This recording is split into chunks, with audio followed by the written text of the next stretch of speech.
গতকালকে আলোচনা করেছিলাম হচ্ছে গ এর প্রশ্নগুলো সম্পর্কে। আজকে আলোচনা হবে হচ্ছে ঘতে যে প্রশ্নগুলো আসা সম্ভব। তো ঘতে একাধিকবার যে প্রশ্নগুলো এসছে, সে প্রশ্নগুলোর ভিতরে সবথেকে বেশি আসছে হচ্ছে এই প্রথম প্রশ্নটা। তো প্রথম ধরে নাও যে এ বা বি দ্রবণ, যাই হোক আমি এখানে ডট দিয়ে প্রকাশ করছি, এ অথবা বি পাত্রের দ্রবণকে মিশ্রিত করা হলো, এরপর বলা হবে যে দ্রবণের প্রকৃতি নির্ণয় করো। মানে হচ্ছে যাই বলা হোক না কেন, তোমরা তো অঙ্কের ধরন বুঝে গেছো কিভাবে করতে হবে, আর প্রশ্নগুলো তো আমি দেখিয়েছি, সুতরাং এখন বুঝতে পারবা যে দ্রবণের প্রকৃতি নির্ণয় যেহেতু করতে বলছে, কাজেই আমার সেই দ্রবণের প্রকৃতি কিভাবে নির্ণয় করতে হয় সেটা আমরা জানতে হবে, অর্থাৎ দ্রবণটি অ্যাসিডিক হবে না ক্ষারীয় হবে সে সম্পর্কে। তো আমরা এই ধরনের একটা প্রশ্ন দেখি, সিলেট বোর্ড 2017 সালের একটা প্রশ্ন।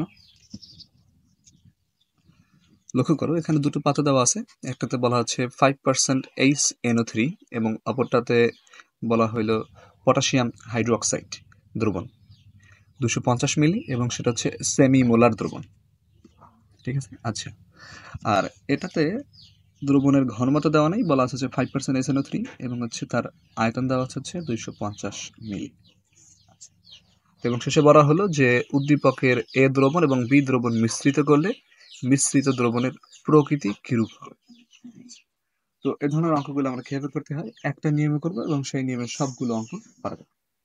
তো প্রথমেই হচ্ছে এখানে যেহেতু 5% SNO3 বলা, তো 5% SNO3 এর আমরা ঘনমাত্রাটা বের করে নিতে হবে। যদিও এই প্রশ্নটা, ঘনমাত্রা বের করার প্রশ্নটা গতে ছিল, পিপিএম এককে যখন নির্ণয় করতাম তখন আমরা এর ঘনমাত্রা বের করে ফেলছিলাম।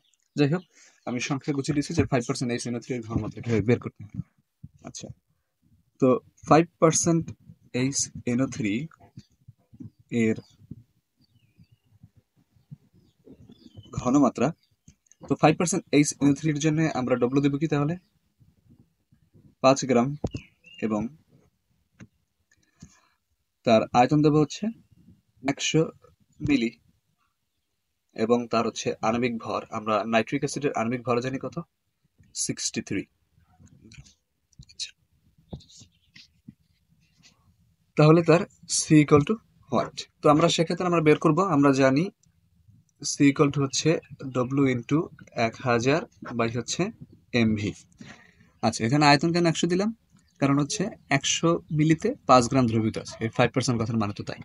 সুতরাং আমরা এখান থেকে যদি সম্পূর্ণটা বসিয়ে দিই, তাহলে আবার যে অ্যান্সার আসবে সেটা তোমরা সহজেই বুঝতে পারবে। আচ্ছা, 5 গুণ হচ্ছে 1000, নিচে হচ্ছে 63 ইন্টু 100, ক্যালকুলেশন করলে যেটা বের হয় সেটা হচ্ছে 0.79 এত মোলার। তো এই হচ্ছে এর ঘনমাত্রা, 0.79 মোলার। তো ঘনমাত্রা যদি বের করতে পারলাম, এখন আমার মূল অঙ্কে যেতে হবে। তো মূল অঙ্কটা কোথায় কি হবে, আচ্ছা, এই অঙ্কগুলো করার জন্য আগেই খুঁজতে হয় বিক্রিয়কের প্রকৃতি নির্ণয় করার জন্য যে লিমিটিং বিক্রিয়ককে। তো লিমিটিং বিক্রিয়ক কি, যে বিক্রিয়ক বিক্রিয়া শেষে আর অবশিষ্ট থাকে না, অর্থাৎ যেমন ধরো এখানে অ্যাসিড এবং ক্ষার বিক্রিয়া করছে, তো অর্থাৎ এখানে দেখো HNO3 আর এখানে হচ্ছে পটাশিয়াম হাইড্রোক্সাইড। তো অ্যাসিড এবং ক্ষার যদি বিক্রিয়া করে, এদের ভেতরে কোনটা শেষ হয়ে যাবে, অর্থাৎ বিক্রিয়া করবে কোনটা শেষ হয়ে যাবে, যে শেষ হয়ে যাবে সেটা হচ্ছে লিমিটিং বিক্রিয়ক। তো আমার সেটা বের করতে হবে যে কোনটা শেষ হয়ে যাবে, যেটা শেষ হয়ে যাবে ওর তো শেষ হয়ে গেল, আর যে থেকে যাবে তার অনুযায়ী বিক্রিয়কের প্রকৃতি হবে। অর্থাৎ যদি অ্যাসিড শেষ হয়ে যায়, তাহলে মিশ্রিত করার পরে বিক্রিয়কের প্রকৃতি হবে ক্ষারীয়, আর ক্ষার শেষ হয়ে গেলে হবে অ্যাসিডিক। আচ্ছা, তো আমরা সেই লিমিটিং বিক্রিয়কটা বের করতে হবে। লিমিটিং বিক্রিয়ক কিভাবে বের করে, লিমিটিং বিক্রিয়া বের করার জন্য আমরা সবসময় কি করি, আয়তন এবং ঘনমাত্রা গুণ করি। যেমন তোমার এক্ষেত্রে তাহলে কি করবা, তুমি HNO3 এর জন্য HNO3 যেহেতু অ্যাসিডিক, তুমি CaVa দিতে পারো, CaVa তাহলে হচ্ছে আয়তন এবং ঘনমাত্রার গুণ। তো আমার এখানে ঘনমাত্রা বের করলাম হচ্ছে 0.79 ইন্টু তার আয়তন দেওয়া হচ্ছে 250, পাত্রের যে আয়তন। আচ্ছা, গুণ দিলে যেটা হবে,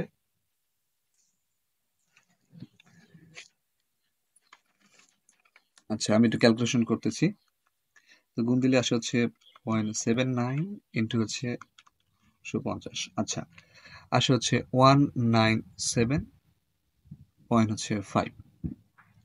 আচ্ছা, এর গুণফল আসে এত। আর অপরটার জন্য যেমন ধরো পটাশিয়াম হাইড্রোক্সাইড, এর জন্য সিএ, এখানে হবে CbVb, যেহেতু বেস এর জন্য ক্ষার, আর এটা হচ্ছে অ্যাসিডিক। তো পটাশিয়াম হাইড্রোক্সাইডের জন্য আমার ওখানে ছিল হচ্ছে সি এ দেওয়া ছিল সেমিমোলার দ্রবণ এবং তার আয়তন ছিল হচ্ছে 250, তো গুণ দিলে আসে হচ্ছে 125। আচ্ছা দেখো কোনটা বড়, এটা বড় না এটা বড়? অবশ্যই এটা বড়, এদের অ্যাসিডিক এর গুণফলটা বেশি হয়েছে, সি এ ভি এর গুণফল। কাজী শেষ হয়ে যাবে কোনটা, যে ছোট হতে শেষ হয়ে যাবে, তার মানে 125 শেষ হয়ে যাচ্ছে, অর্থাৎ পটাশিয়াম হাইড্রোক্সাইড শেষ হয়ে যাবে, থেকে যাবে হচ্ছে নাইট্রিক অ্যাসিড HNO3। তাহলে লিমিটিং বিক্রিয়কে পটাশিয়াম হাইড্রোক্সাইড। তুমি এখান থেকে সিদ্ধান্ত নিতে পারো যে মিশ্রণের প্রকৃতি কি হবে। মিশ্রণের প্রকৃতি হবে তাহলে কি, অবশ্যই বুঝতে পারতেছি অ্যাসিডিক হবে। কি হবে? অ্যাসিডিক। তোমার এই থিমটা কাজে লেগে তুমি MCQও করতে পারবা, ঠিক আছে? কিন্তু এই যতটুকু করলাম না, এতটুকু হচ্ছে রাফ অঙ্ক, এতটুকু আসলে আমি খাতায় করব না। আমি খাতায় একটা পেছনে করে সিদ্ধান্ত নিব যে এটা হচ্ছে অ্যাসিডিক হবে। এই সিদ্ধান্ত যদি নিতে পারো তারপর মূল অঙ্ক করা শুরু করবো। আচ্ছা, তো এখন অঙ্কটা করার জন্য তুমি কি করবা? আচ্ছা, অঙ্কের তো এখানে কি দেওয়ার পরে আমরা প্রথমে বিক্রিয়াটা লিখবো। বিক্রিয়াটা হচ্ছে HNO3, যেহেতু মিশ্রিত করা হবে, কাজে অ্যাসিডের সাথে ক্ষারের বিক্রিয়া করলে যেটা উৎপন্ন হবে। আচ্ছা, এখানে বিযোজিত হয়ে ওরা এটা উৎপন্ন করবে না, রাফের জন্য লিখলাম। তো প্লাসের সাথে যাবে মাইনাস, আর এখানে ওর সাথে যাবে ও। আচ্ছা, তো বিক্রিয়া করে উৎপন্ন করবে পটাশিয়াম নাইট্রেট প্লাস ওএস আর এইচ প্লাস বিক্রি করে তৈরি করবে হচ্ছে H2।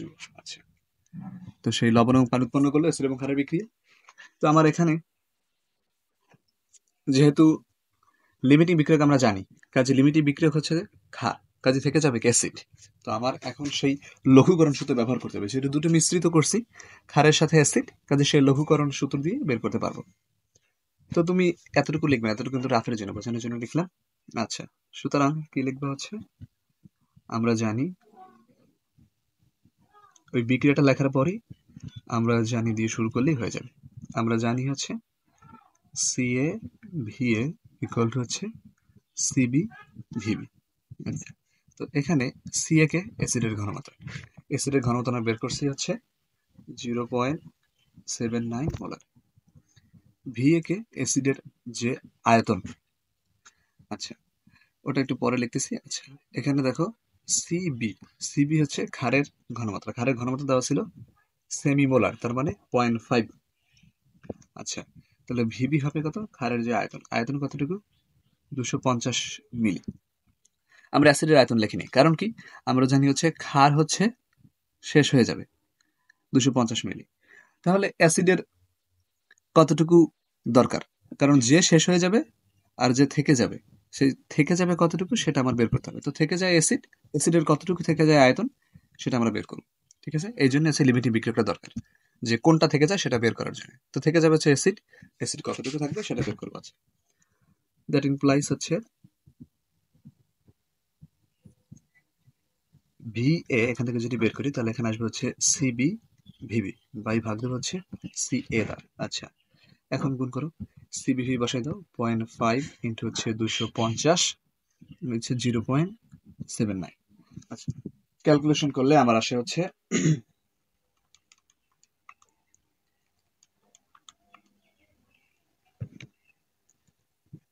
158 পয়েন্ট আসে হচ্ছে 22 এত মিলি।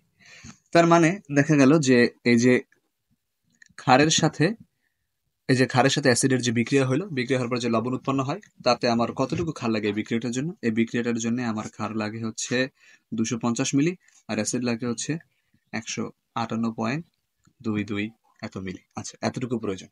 তাহলে অ্যাসিড আরো থেকে যাচ্ছে না, সুতরাং লিখবো হচ্ছে, আমরা এখানে আগেই লিখে দিব, যেহেতু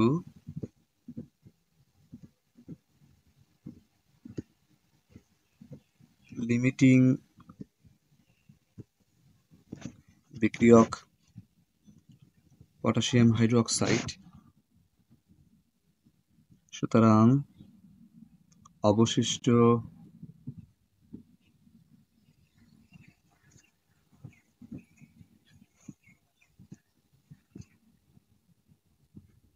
অ্যাসিডের আয়তন, আচ্ছা অ্যাসিডের আয়তন কি, অ্যাসিড ছিল 250 মিলি, সেখান থেকে আমার ব্যবহৃত হয়েছে হচ্ছে 158.22 মিলি, তাহলে বাকিটা তো থেকে যায়। আচ্ছা, থেকে যায় কতটুকু তাহলে,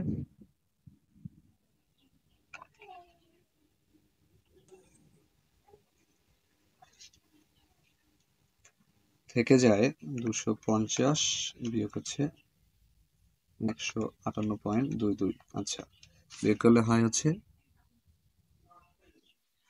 91.78 এত মিলি।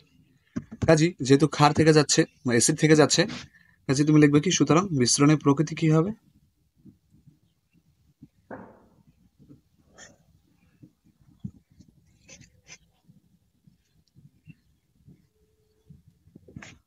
ক্ষারীয় হবে।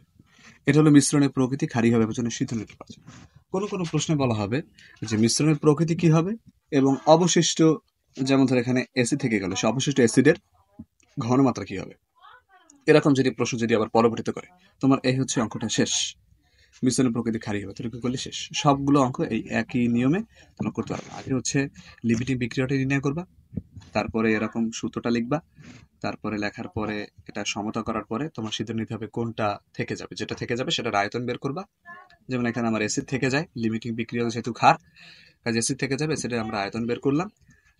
এই যে আয়তনটা বের হবে এটা হচ্ছে তোমার এই বিক্রিয়া করতে ব্যবহৃত হবে। তাহলে বিক্রিয়া করতে যেটা ব্যবহৃত হবে, আর তোমার প্রদত্ত অ্যাসিডের যে আয়তন দেওয়া আছে, যেমন 250 মিলি আমার সরবরাহ করছিল আর এতটুকু বিক্রিয়া করতে ব্যবহৃত হচ্ছে, তাহলে থেকে যায় হচ্ছে বাকিটা, অর্থাৎ 98.7.8 মিলি। আচ্ছা, তো এ ধরনের সব অঙ্কগুলো করা যাবে। কিন্তু কথা হচ্ছে যদি আবার শেষে বলে এই প্রকৃতি নির্ণয়ের পরেও যে অবশিষ্ট অ্যাসিডের ঘনমাত্রা কি হবে, তো সেক্ষেত্রে তোমার অবশিষ্ট অ্যাসিডের ঘনমাত্রা বের করতে হবে এই লঘুকরণ সূত্র ব্যবহার করে। ঠিক আছে? আচ্ছা, তো সে ধরনের অঙ্ক আমরা এখন দেখাচ্ছি না।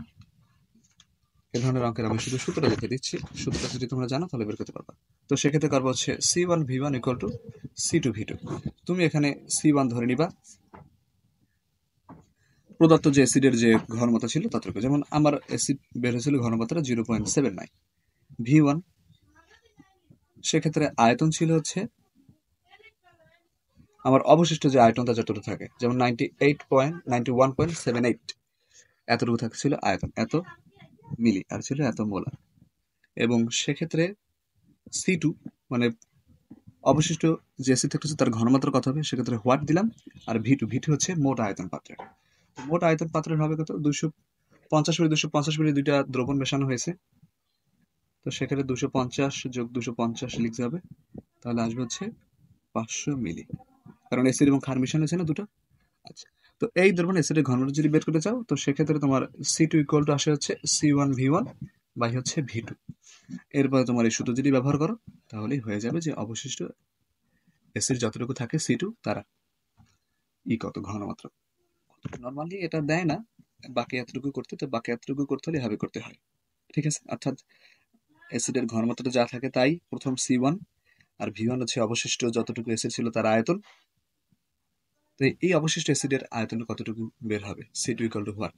কখন C2 = হোয়াট, যখন V2 থাকতেছে দুটো মেলানোর পরে 250 500 মিলিতে এই C2 কত সেটা বের করলে হয়ে যাবে। আচ্ছা, এটুকু